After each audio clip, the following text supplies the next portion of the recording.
brief us about the campaign, may we call on the Presidential Communications Office Undersecretary for Digital Media Services, Yusek Emerald Ridao.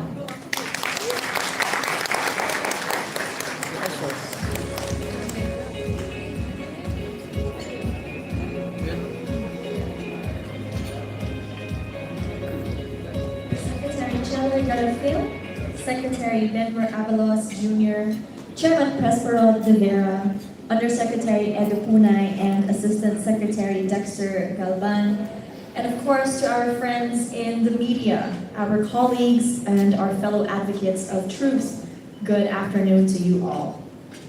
In this age where information transcends borders in a matter of seconds and where perceptions are shaped by the click of a button, our society stands at a crossroads.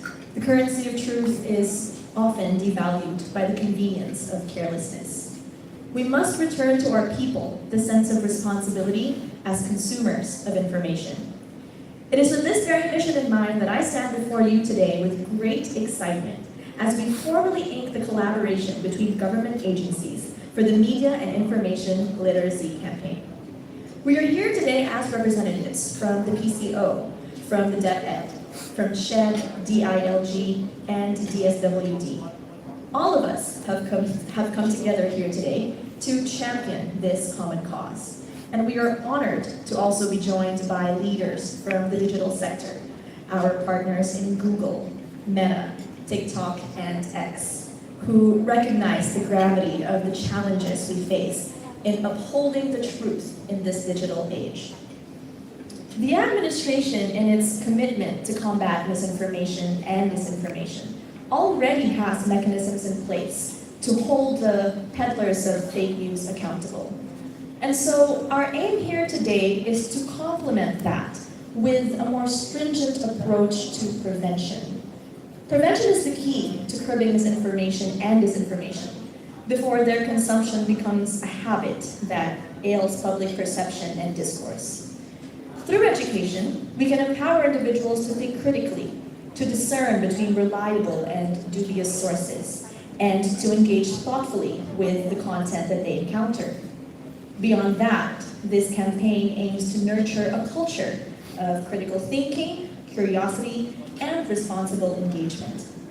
By working hand in hand with educational institutions, government bodies, and our private sector partners, we aim to equip every citizen, starting with the youth, with the skills needed to navigate the complex web of media and information. And as we embark on this journey together, I urge each and every one of you here to recognize the power you hold in shaping this narrative. Whether you are a teacher who educates the leaders of tomorrow, or a policymaker who crafts the environment in which we operate, or perhaps you are a technologist who shapes the digital space that we inhabit, or simply an individual seeking knowledge, you are all integral parts of this movement. Let us approach this campaign with a collective sense of responsibility and enthusiasm. Let us commit ourselves to the cause of media literacy. And let us lay the foundation for a society that is resilient against the tides of misinformation and disinformation, one that thrives in the principles of truth, understanding, and well-informed decision-making. Thank you all for your unwavering support to this campaign. I am very pleased to welcome you all today. Thank you.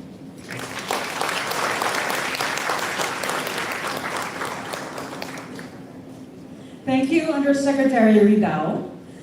The Media and Information Literacy Campaign is not confined within the four walls of the classroom.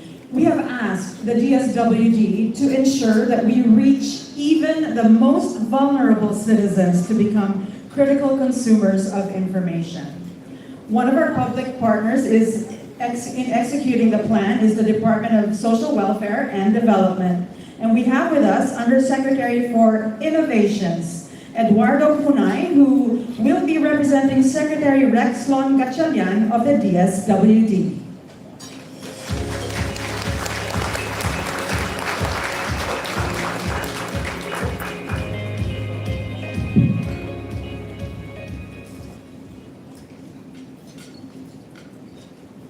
Thank you. Secretary Cheloy Garapil of PCO and other officials of PCO.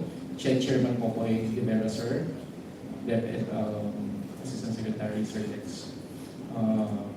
Other guests, ladies and gentlemen, a pleasant afternoon to you all. First and foremost, on behalf of Secretary Rex Gatchalian and the entire DSWD, we thank President Bongbong Marcos and the PCO for allowing us to participate in this media and information literacy campaign that demonstrates the importance of collaboration to fight disinformation and misinformation. For someone who's worked in the media industry for 20 years before joining the government, I know the necessity for a war on fake news and how this battle needs a whole-of-nation approach to be won. In the SWD, I witnessed firsthand how the poor and the vulnerable sector fell prey to fake news. Last January, hundreds of senior citizens flocked to our offices for a supposed payout of social pension grant that apparently was not scheduled. Turned out that the sources were a Facebook post from a fake DSWD account and an SMS text message that blasted across a nearby barangay. They showed how misinformation could impact on the psyche of our poor beneficiaries, how it gave them false hope and caused frustration, not to mention the disruption in our day-to-day operations and the amount of grievances we received in the department. Sadly, such incident happened several times over the past year. And so our experience in the SWD just proved the need to come up with a more effective way to combat fake news. And we are ready to take on the challenge and take part in this MIL campaign. In fact, the DSWD, upon the directive of Secretary Rex, already took steps to ensure that our beneficiaries, including our 22 million Filipino individuals belonging to the 4Ps program, the 4 million senior citizens of our social pension program, as well as our out-school youth beneficiaries in our Unlad Kabataan program, are all well aware and literate when it comes to credibility of information pertaining to our programs. We are making sure they rely only on credible sources, such as our websites and official social media accounts, and credible news outfits and other channels, such as our monthly face-to-face community interaction with our 4Ps beneficiaries. Today, we in the DSWD also commit to take further steps in promoting the Marcos administration's MIL campaign. Having witnessed the evils of fake news, we need to stand together and carry the torch of truth that will guide us as a nation into the path of a better tomorrow. Sa amin po sa DSWD, bawat buhay ay mahalaga patungo sa isang bagong Pilipinas. Magandang hapon po.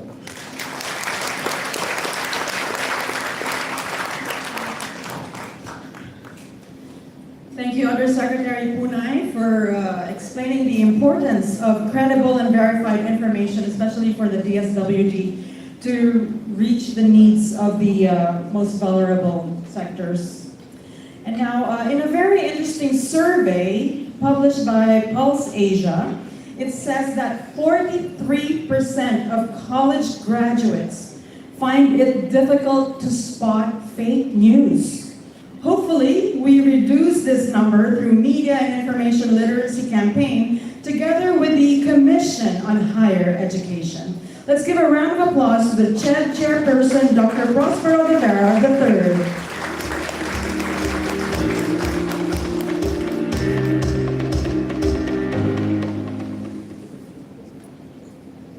To Secretary Cheloy Garapil of the Presidential Communications Office, the representatives of the Department of Interior and Local Government, the SWD and DepEd, Google Philippines Representative Yes Gonzalez, Meta Philippines Representative Claire Abador, TikTok Philippines and Malaysia representatives of RADA, other government officials are here, partners and stakeholders from the public and private sector, particularly our more than 2,000 public and private higher education institutions in the whole country, 4.1 million students, and more than 150,000 faculty members in the higher education sector. Magandang umaga po sa inyong lahat. The Commission on Higher Education is honored to be part of today's Memorandum of Understanding signing of the Media and Information Literacy Campaign with the Presidential Communications Office, concerned government agencies, and social media platforms. Bill Gates is recognized for the famous quote that said, and I quote, "The internet is becoming the town square for the global village of tomorrow." Indeed, the expansion of social media has provided unprecedented access to everyone and changed the discussions in the town square as envisioned by Gates all over the world. While social media has ushered an era of unprecedented global connectivity, it has also allowed the spread of disinformation and fake news. This information is largely propagated by people to distort public opinion or push their particular agenda. This is the reason why President Ferdinand Marcos Jr. himself said during the International Conference of Information Commissioners at the Philippine International Convention Center last June that fake news should have no place in modern society. In an age where information flows at the speed of light and a single tweet can spark worldwide reactions, the need for accurate and reliable information has never been greater. The rise of fake news and disinformation poses a significant threat not just to individuals, but to the very fabric of societies. Ang patuloy na paglaganap ng huwad ng mga balita at impormasyon, lalong-lalo na sa social media, ay hindi dapat payagan. Kadalasan dahil sa fake news, ang mga mabubuting intensyon at inisyatibo ng ating kasalukuyang administrasyon at iba pang ahensya ng pamahalaan ay nababahiran at nadudugisan tulad ng sinabi ng ating tagapagsalita ng DSWD earlier. Minsan, ang napiperwisyo pa ay yung mga taong hindi dapat magperwisyo. Media and information literacy is therefore very crucial in this digital age, given the proliferation of disinformation and the need for individuals to be able to critically evaluate information. In the education sector, media and information literacy is an essential component of students and teachers' learning that fosters equitable access to knowledge, which in turn opens up opportunity. It is also a powerful voice for students to express feelings and thoughts. Our students are digital natives who are well equipped to engage in a digital society. But to engage in a digital society, we need to empower them in the use of proper tools to inquire, understand, communicate, and think critically. And therefore, we in CHED recognize the importance of MIL, and we have been pushing for this for some time now. The best way to combat disinformation and fake news remains, of course, a topic that is hotly debated. But I think we all agree that addressing the spread of disinformation among young people in Philippine higher education is a complex issue that requires partnerships among different stakeholders. No single sector can solve the problem. That is why we are thankful to the social media companies who are here for accepting the challenge to team up with us against fake news. Google, Facebook, and TikTok can play a significant role in curbing this issue by providing algorithms, enhancing content moderation, launching educational campaigns, partnering with our higher education institutions promoting fact-checking, enhancing user transparency, strengthening community guidelines, and collaborating across platforms. These strategies can help reduce the visibility of unverified or misleading content, improve content moderation, and encourage responsible content consumption and sharing. We in the Commission will do our best to undertake the tasks mandated to us in the Memorandum of Understanding. As technology evolves, I of course hope that advanced algorithms can assist in flagging potential misinformation without infringing on the freedom of speech of our sector, of our students in the education sector. Ang hakbang para mawakasan ang pagkalat ng fake news ay isang malaking pader na kailangan nating malagpasan. At gaya ng palaging sinasabi ng ating mahal na Pangulo, sa pagkakaisa, kayang lutasin ang lahat ng problema na ating hinaharap. I believe we can do the impossible possible through unity and trust in each other. But most importantly, the success of this initiative will largely depend on all of us to adopt, to evolve, and to collaborate.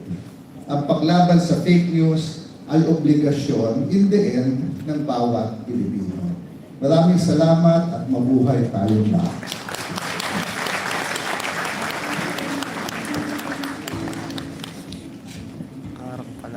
Thank you, Chairperson De Vera, for CHEV's commitment to the Media and Information Literacy Campaign.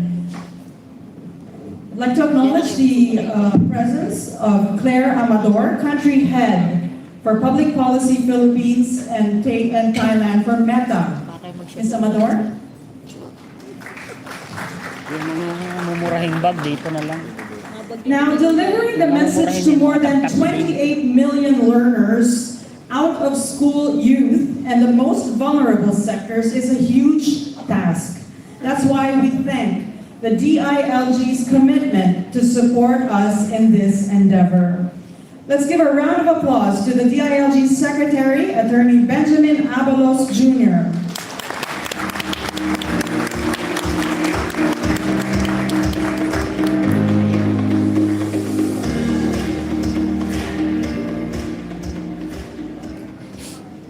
Magandang hapon po sa inyo lahat. Good afternoon to everyone.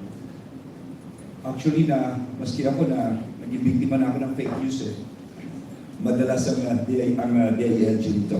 In any case, the Department of the Interior and local government expresses gratitude to the Presidential Communications Office headed by a good friend, Attorney Cheloy Garafil. Palakpakan po natin si Cheloy and your team.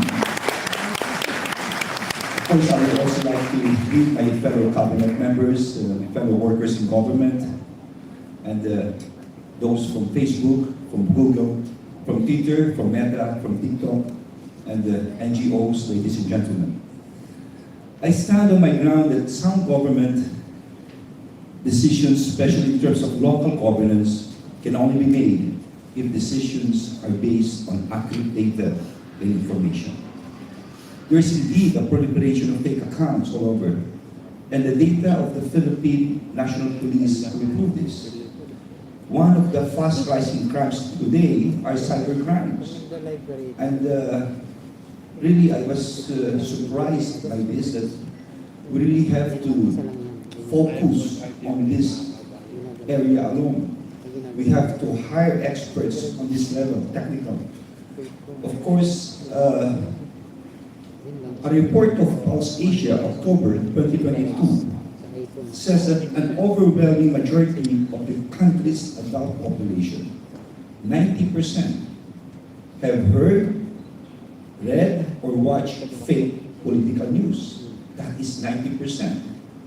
Internet or social media, 68%, and television, 67%, are the leading sources of fake news about government and politics.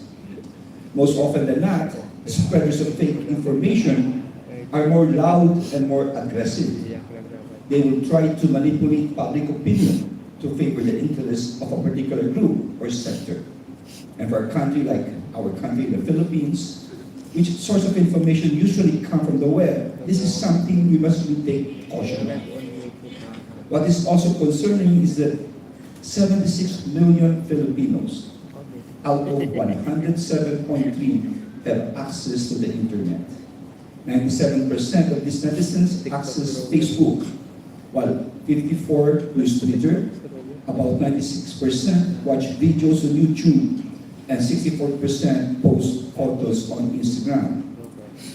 A report from the advertising We Are Social and Hotsuit in 2022 shows that 63% of social media users in the country belong to the age of 17 to 34 age group, with females comprising a little over half of that number. About 13% belong to the 35 to 44 age group, while about 11% are teenagers in the 13 to 17. Because of our social media users are mostly from the youth, this media and information literacy program comes in very, very timely for our country. Being one of the goals, likewise, our department, the DLG, is in support of these policy programs that will benefit the youth. We believe that training our youths to become more discerning, more educated in determining what is real news from false information will really make a big difference.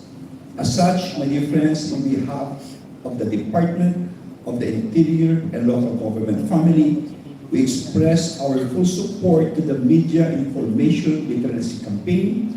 We are one with the Presidential Communications Office in fostering awareness to stop the widespread dissemination of false information in the community. We believe in the DALG that capacitating the youth to become more discerning consumers of media, we will be able to help cut the spread of wrong information. Mabuhay po tayong lahat.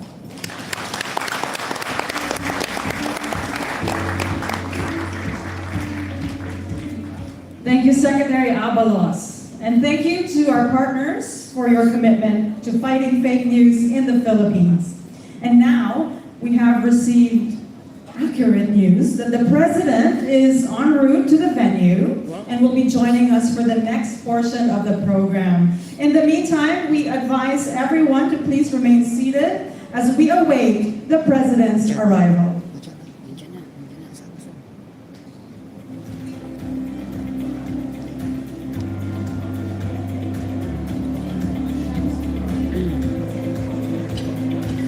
Parating na po si PBBM, mga kaistorya. Doon sa unahan. Sa hallway lang sila nakatulog.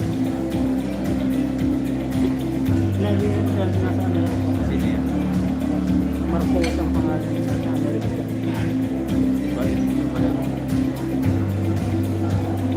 Salamat po pala kaistorya na Marcosa sa ibinigay po ninyong pang merienda. Maraming salamat po. Pumili na kami. Pumili na kami. Salamat po. Shout out po sa inyong lahat mga kaistoryahan na nakatutok sa atin ngayon sa buong mundo. Maraming salamat po. Paki-share po at Please paki-like. turn off your cellular phones or keep them on silent mode. Please refrain from roaming around, especially when the President has arrived. And we observe no flash photography. Posting of photos or videos of the event on social media while the event is ongoing is strictly prohibited. And all participants are requested to stay in their respective seats when the President arrives or until he has left the venue. Thank you.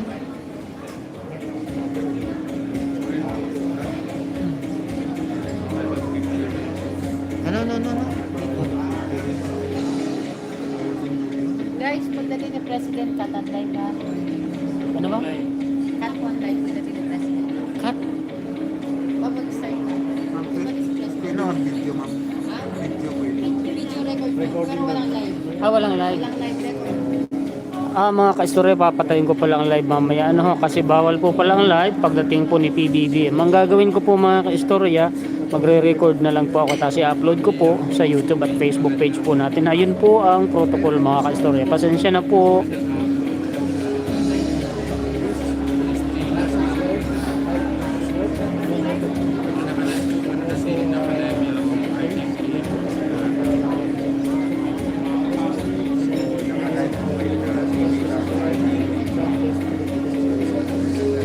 Guys, pwede mag-live mag-live na kayo pero mamaya. Patayin ko na mga kaistorya kasi baka makapiright po tayo sa background music ha. Abangan nyo na lang po mamayang gabi i-upload ko po ha. Pasensya na po. Yun po ang protocol po eh. Susunod po tayo.